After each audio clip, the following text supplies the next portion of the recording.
toda la prensa europea occidental y una gran parte de la prensa de Estados Unidos, que prácticamente casi toda también, en que están creando un clima de histerismo bélico.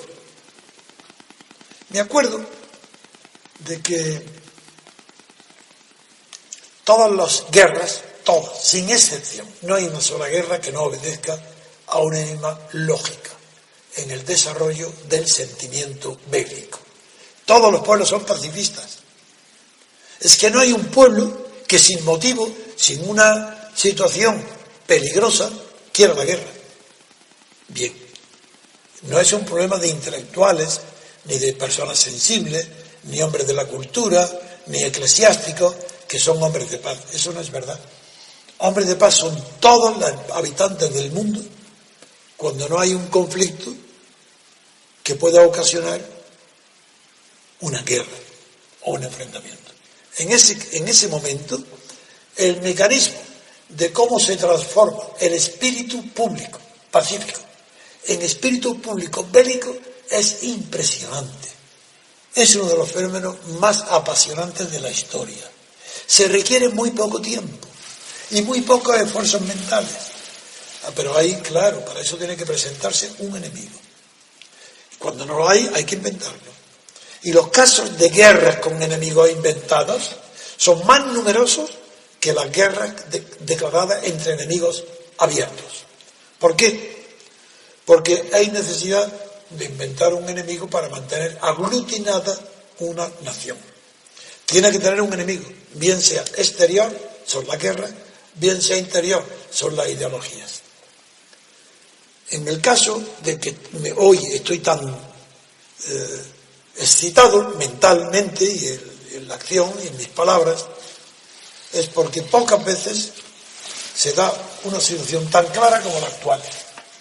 ¿En qué es clara la actual? Pues que no hay situación de guerra ninguna.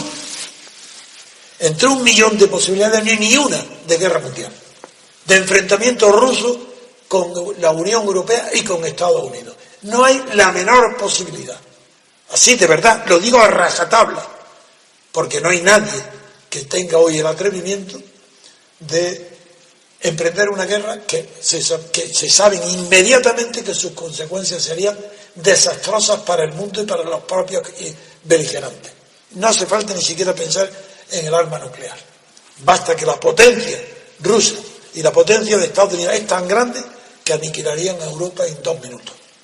Eso es imposible. Ni locos. Dentro de un manicomio nadie aprieta el botón de una guerra actual.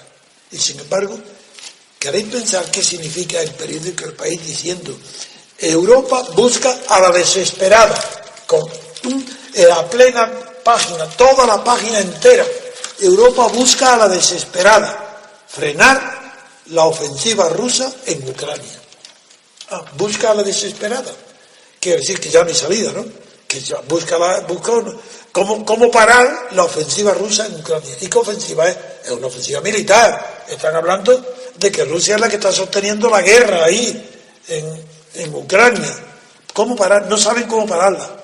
Y la canciller Merkel dice el titular, y el presidente de Francia, Hollande, se reúnen con su homólogo ruso, menos mal que le llaman homólogo. Algo, por lo menos a Putin, por lo menos le llaman homólogo. No es el zar rojo, el zar ruso, o el monstruo, el aniquilador. No, le llaman homólogo, menos mal. Todavía admiten que a lo mejor hay una posibilidad entre 1 millón de evitar la guerra. A lo mejor. Bien, pues se reúnen con él durante 5 horas y acuerdan proseguir la negociación. ¿Pero qué negociación? Vamos a ver lo que es. Una negociación con una guerra al fondo. Pero van a seguir la negociación mañana por teléfono. ¡Qué maravilla! Que por teléfono puedan seguir negociando. No será tan grave. Bien. Dicho, presentado así el tema, para ver la frivolidad de la prensa y la frivolidad de la UE, la principal culpable de todo lo que está pasando, esto es la UE, es decir, Bruselas, Merkel. Esa es la principal responsable del conflicto, de la tensión que hay en el mundo entre Estados Unidos y Rusia, creada por Alemania. Porque Obama, a quien admiro en muchas cuestiones de política interior, en política exterior sigo diciendo que es un ignorante como todos sus asesores. Estados Unidos no conoce la política exterior, nunca la conocerá. ¿Por qué? Porque es demasiado potente para conocerla. ¿Cómo va a conocer lo que pasa en Irán si sabe que pueden mandar allí una guerra y destruir como quiera? Y por eso Bush dice que él ha visto las armas de destrucción masiva. Y aquí lo repito Aznar. ¿Qué pretextos necesitan para hacer una guerra que ha creado nada menos que el nacimiento del terrorismo islámico actual?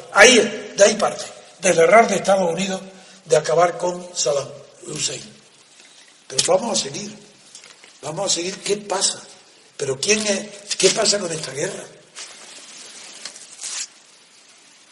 Pues lo que pasa con esta guerra, que no existe, es lo siguiente. He dicho desde hace mucho tiempo que la crisis de Ucrania está ocasionada por la ambición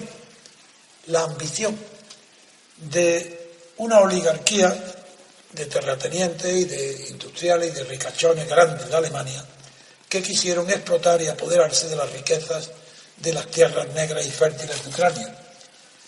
Así empieza, y sin estar llamada a ese papel, la Unión Europea, Bruselas y la señora Merkel torpedean las negociaciones de Ucrania, que estaba gobernada por un dictador, un hombre como los malos gobernantes habituales en toda Europa, Jaruzelski,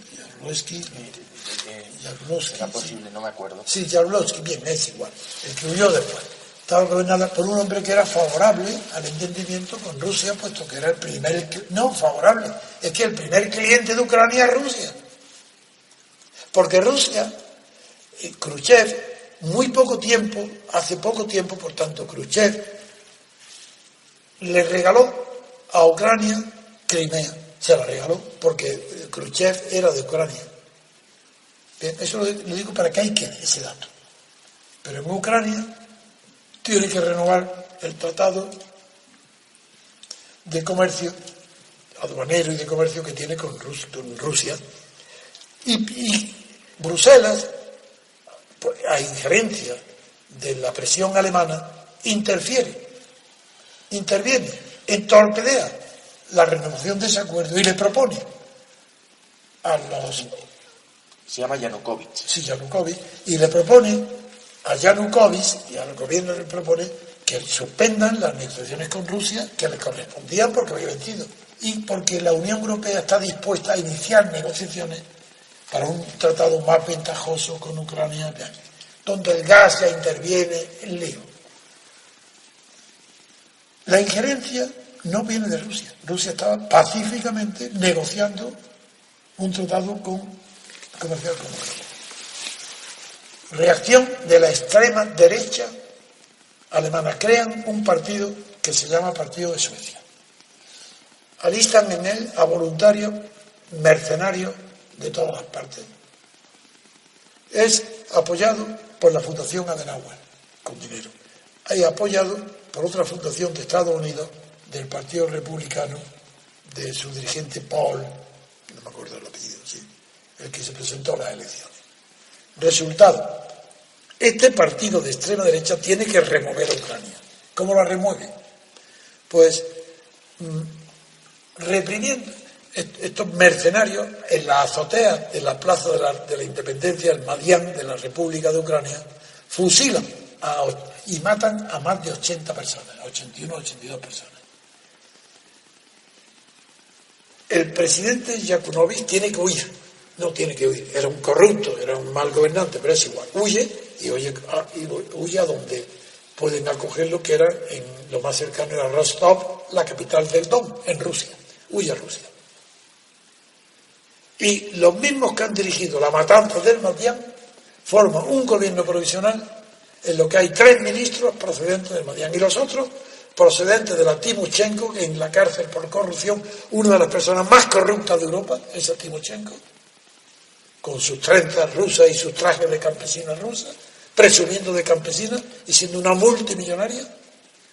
Bien, ellos forman un gobierno a espaldas, suprimen la Constitución, cae por los suelos. No hay Constitución, no hay legalidad ninguna. Hay un golpe de Estado, ese sí, golpe de Estado hay con las armas en 24 horas, cogen el poder.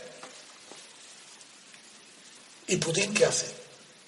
Hasta de momento no hace más que dos cosas. Uno, favorecer el clima para que Crimea, que hasta Khrushchev, hasta unos años antes, era plenamente rusa, y que un español, que lo he repetido aquí, un coronel, con el príncipe Potokín, conquistó Crimea. Es Crimea que era rusa, que la hemos estudiado como rusa, que más del 90% de Crimea, de los rusos, son rusos. Pues bien, Putin abre los brazos para que los rusos habitantes en Crimea se manifiesten, hagan referéndum y entren a formar parte dentro de Rusia. Bien, ¿y qué? Entonces todo el Occidente se levanta. Y en España, siempre me acordaré de esta pequeña vicepresidenta Santa María, que sabe Dios la formación que tiene ni de historia ni de derecho internacional. Sabe Dios de dónde esas chicas ha podido decir con toda seguridad. Recuerdo diciendo, no, es que Rusia y Crimea, con la independencia, se ha anexionado Crimea. No es verdad. Son los crimeanos que pidieron el ingreso y lo admitieron. Nada de anexión, nada de fuerza. Pero es que dice además, contra la prohibición, violando la ley internacional, se apodera de Crimea. Digo, ¿qué ley internacional? ¿Qué ley? Pero si ahí va, digo, ¿qué ley? Si allí no había más que una ley, que era la Constitución de Ucrania. ¿Y quién la deroga? Los golpistas que forman el gobierno, los que echan a Yangowski, que sale corriendo para Rusia, y ya no hay Constitución. La prueba es que aquella Constitución se acabó y la que hay ahora es otra cosa nueva. Bien, entonces no hay ninguna violación de ningún derecho internacional. Bueno, esa mentira hace, primero, que yo apoye decididamente a la causa rusa. Segundo, que Putin, yo lo critico a Putin cuando después de haberse no anexionado, sino de haber tenido la gloria de admitir en su seno a la Crimea rusa que lo pedía, y haberse convertido en el líder más valorado de Rusia desde Lenin, desde Stalin, cuando era el padrecito. Pues desde ese momento Lenin lo critico porque, a diferencia de lo que ha hecho con Crimea, a los que pedían en las dos provincias del este de la cuenca del Don, que son Lugansk y Donetsk. ¿Y cuál? Donetsk. Sí, Donetsk, sí. Que pedían autonomía, nada más que autonomía, y no querían apoyar ni asistir al referéndum de una nueva constitución para Ucrania, porque ellos lo que querían es un régimen de autonomía antes del conflicto. De repente Putin, ante el triunfo tan grande de Crimea, y temiendo, porque eso es verdad, que no es tonto, temiendo que Estados Unidos y Europa se iban a poner en contra de él si apoyaba de palabra a las provincias del este de Ucrania en sus reivindicaciones, que ya habían después de lo de Crimea, Putin da marcha atrás, le dice que voten el referéndum convocado por Kiev, es decir, por Bruselas y por Estados Unidos, que voten y que se olviden de votar el referéndum de independencia que habían preparado esas dos provincias. Yo critiqué a Putin porque sabía que eso iba a traer unas consecuencias desastrosas. ¿Cuál es la consecuencia normal? Que yo ya preví y dije, pues que no le iban a obedecer, los que llamados rebeldes prorrusos no iban a obedecer a Putin, pero no porque no fueran prorrusos, sino al contrario, porque eran tan prorrusos que para ellos la opinión de Putin no valía para nada, porque eran sus sentimientos, se sienten rusos. No es que sean prorrusos, es que son rusos. La cuenca del Don. Quien no lo dude, que lea El Don apacible. Como yo le digo, sí, esa novela Río, tan extraordinaria. Pues ¿qué pasa? ¿Cómo suceden los acontecimientos? Que se suceden a una velocidad de vértigo. Putin da marcha atrás. Los rebeldes dan marcha adelante. Putin le dice que no, pues ellos piensan, yo voy a provocar los hechos consumados. Me abandona. ¿Qué va a hacer cuando yo declare la guerra y ponga armas y haya muertos y heridos aquí? ¿Que va a estar en contra de nosotros? no tienes más remedio que apoyarnos, y tendrás que apoyarnos como los medios que sean. No te pedimos que intervengas, sabemos que no vas a intervenir. Bueno, eso sucedió al pie de la letra. Y ahora Putin se encuentra prisionero de la acción de los llamados rebeldes prorrusos, porque no puede castigarlos ni puede abandonarlos, no puede, y ya ha dicho declaraciones que no va a permitir que sean aniquilados los prorrusos de las provincias del este. Eso es normal. Ante todo ese...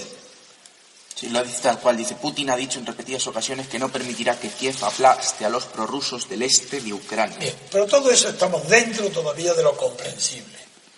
Lo que ya pasa al terreno de la irresponsabilidad es que Bruselas, ante la soberbia de tener el dominio de lo que pasa querer tener el dominio, que no lo tiene, de lo que pasa en Europa, fuera de la UE. Entre el espectáculo de que es impotente para resolver los conflictos de los Balcanes, en que otra vez Bruselas se encuentra ante un conflicto que no domina, que es el de Ucrania, da pasos adelante prometiendo a Ucrania lo que no puede darle, beneficios que no puede darle. Y ya el conflicto se va exagerando hasta que Obama interviene ya, como siempre ahora, a favor de Bruselas y de Merkel, y se sobrepasan los acontecimientos. Hasta aquel punto, pues que primero culpan ya el ogro, el oso y el ogro ruso, Stalin, la Guerra Fría, esto es lo mismo. Rusia ya es el enemigo. Y la culpa de todo es de Bruselas. Y aquí Putin ha actuado a la defensiva. Y le ponen sanciones, le ponen al borde de la quiebra, porque ha hecho un acto, el de Crimea, explicable, y el de la plaza y el de la Plaza de la República del Madián, los asesinatos, no tiene responsabilidad ninguna Rusia. Y es más, cuando ya se inventa Occidente, en este caso Estados Unidos y la Unión Europea, que ha derribado los rebeldes un avión con holandeses, ¿os acordáis el derribo del avión? Bien, pues ya está, demostrado, en primer lugar, los restos del avión dependían de Kiev, en los restos donde estaban en el terreno, y los dejan durante más de varios días para que nadie pueda controlar la imparcialidad del examen y el análisis de las causas del accidente.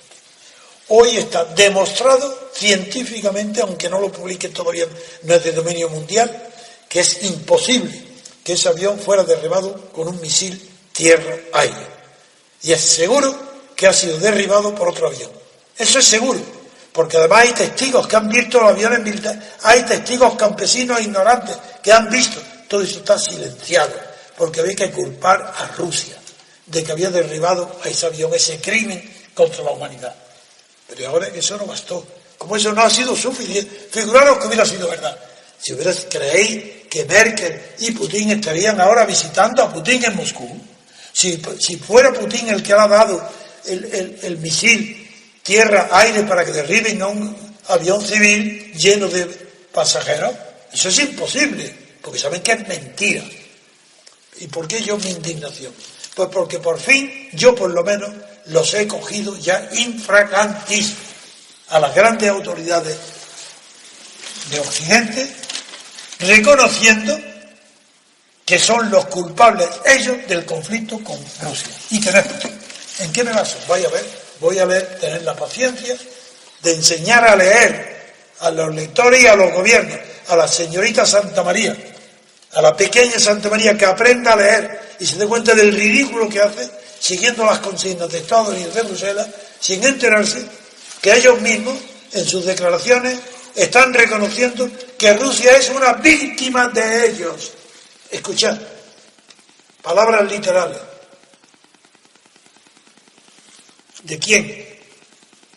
Pues una ministra alemana, Ursula von der Leyen, que defiende la política de sanciones económicas exageradas contra el Kremlin, la que rechazó el envío de armas a Kiev en las conferencias estas que están continuamente en vigor. ¿Y cómo? Palabras entrecomilladas. Dice, ¿estamos seguros de que la situación del pueblo mejoraría si le diéramos armas a Ucrania? Se pregunta. ¿Y de que Ucrania podría vencer a la maquinaria militar rusa? Pero hay que ya Rusia no está en guerra con Ucrania, ¿no? ¿Verdad? Pues mira lo que dice. Aquí está el tema ahora. ¿Y no sería este un buen pretexto, el de enviar armas a Ucrania por parte de Occidente? ¿Y no sería este un buen pretexto para que Moscú interviniera abiertamente en el conflicto? ¿Cómo un pretexto? Pero si todos están reconociendo que hay casos bélicos contra Rusia, si ha derribado el avión de pasajeros, si se ha apoderado se ha anexionado de Crimea, si está alimentando y manteniendo la guerra que hay en las provincias del este, si no es Rusia culpable, ¿por qué una ministra alemán, nada menos que de defensa, dice la palabra? ¿No sería este un buen pretexto para que Moscú interviniera abiertamente en el conflicto? Luego aquí está reconociendo que aquí Moscú necesita un pretexto, luego no lo hay, luego no tiene, Moscú no está interviniendo y no quiere esta señora alemana, diga, no le demos el pretexto de enviar armas, porque entonces ya está justificado que intervenga. Una cosa, seguimos. Berlín, señora Merkel, rechaza decisiones que puedan, dice justamente, que puedan alimentar el victimismo ruso. ¿Cómo? Y cuyas consecuencias se desconocen. ¿Cómo?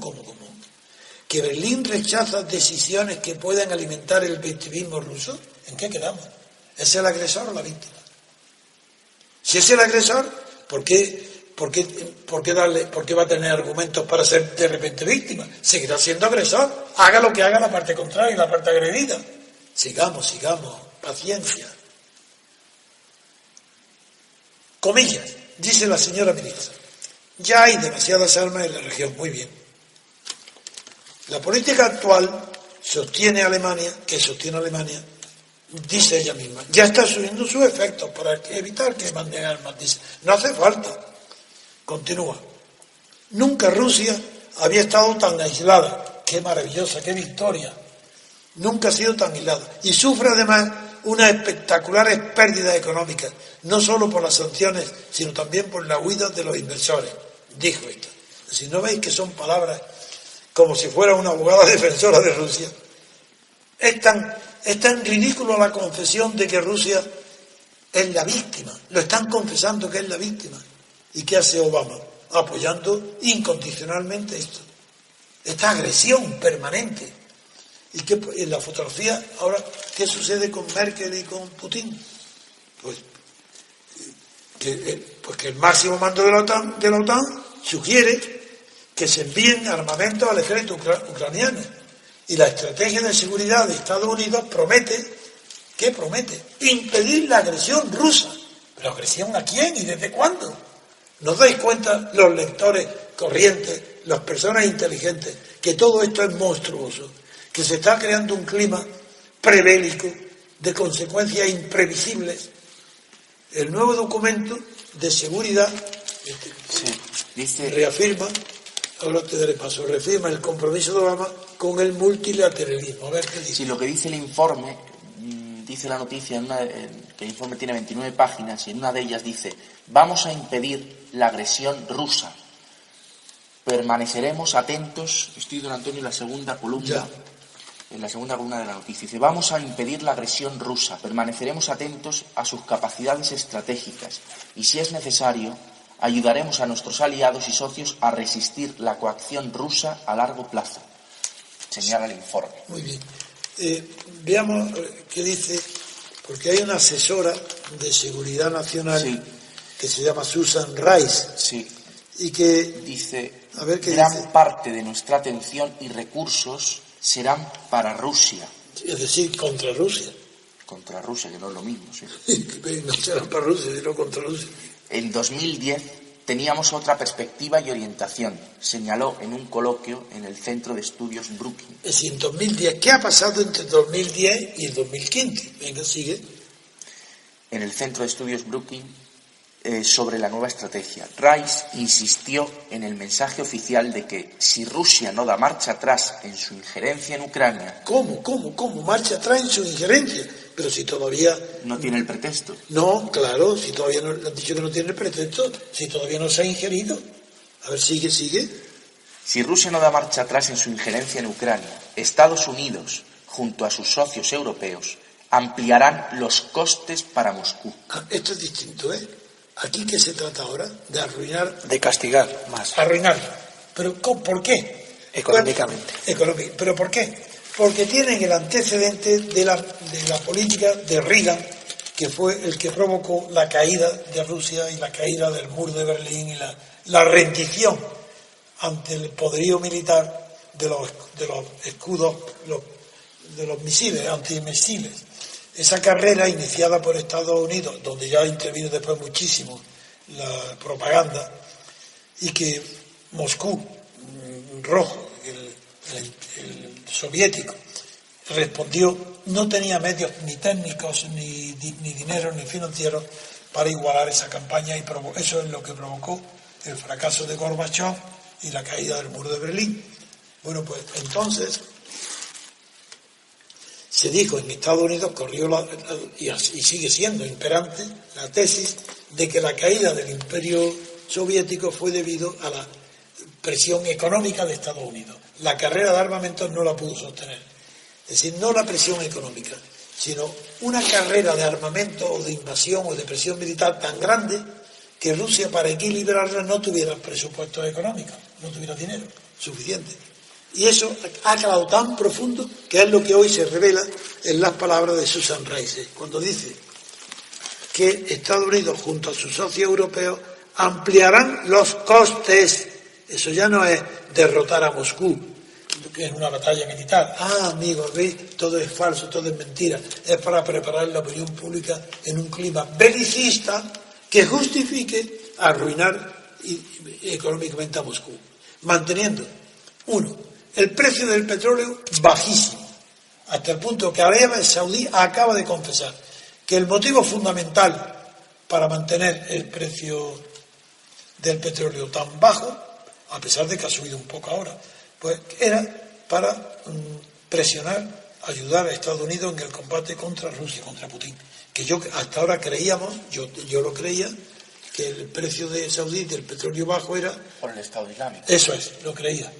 Pero no, ha habido una confesión, ahora que no la tengo a mano, donde claramente, con motivo de la muerte del rey de Saudí antiguo, pues confiesan que ha sido para presionar a Moscú. Bueno, eso en primer lugar. Y luego, cuando dijo esta Susan Rice, que es una imprudente, es asesora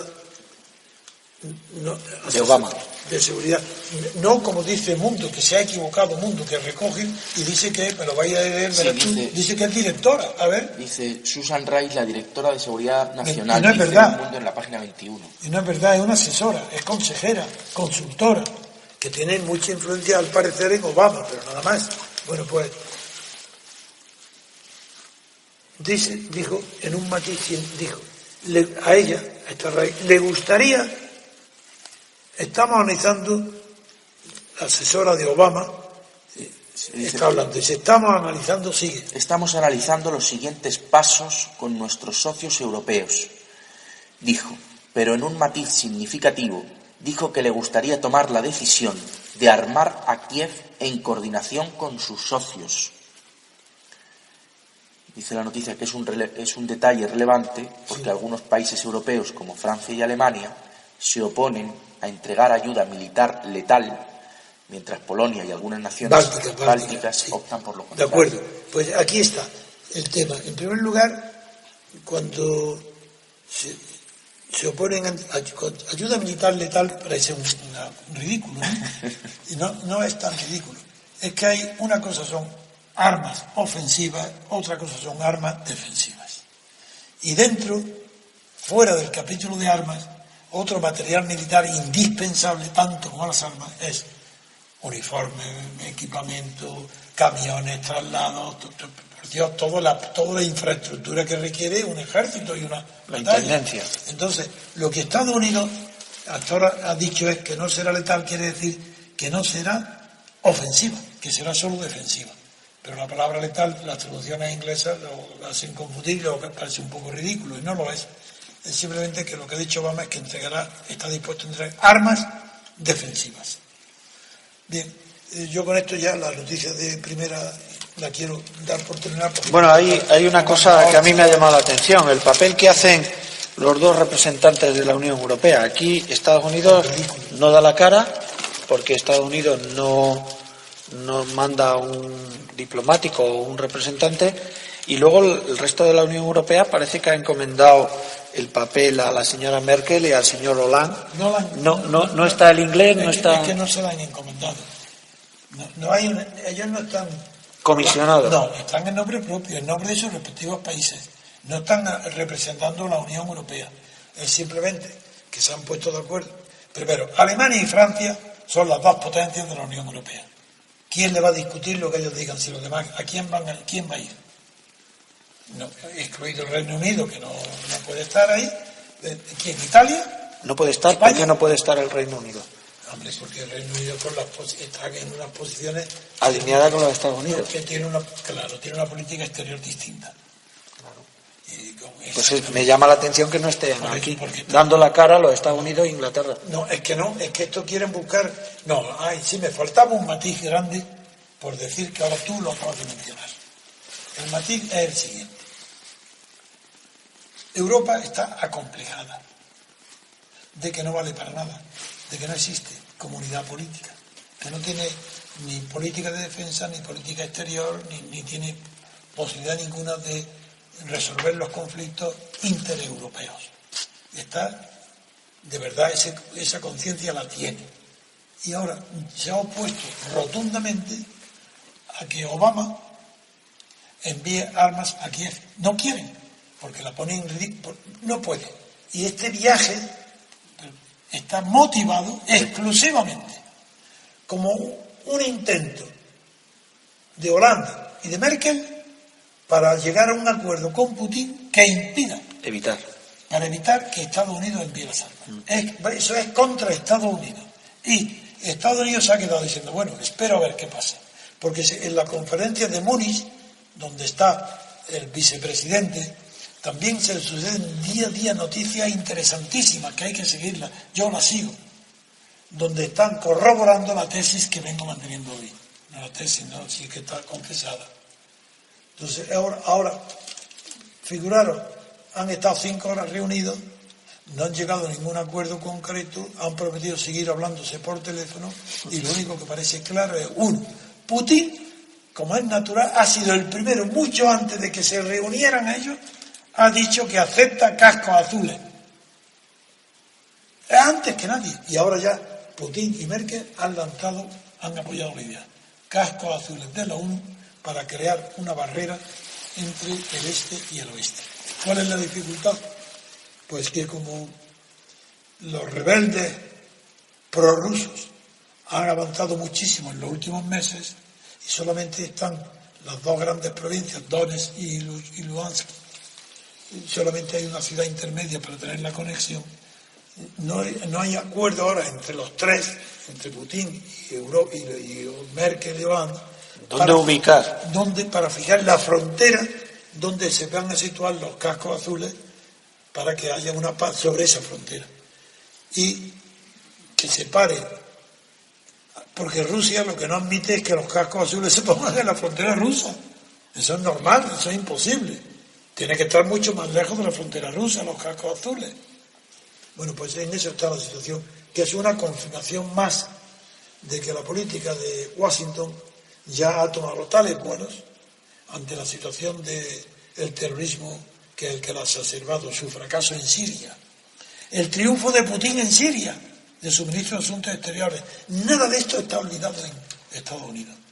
Es Putin quien puso en ridículo a Obama cuando amenazó bombardear a Siria desde la flota del Mediterráneo, de la sexta flota.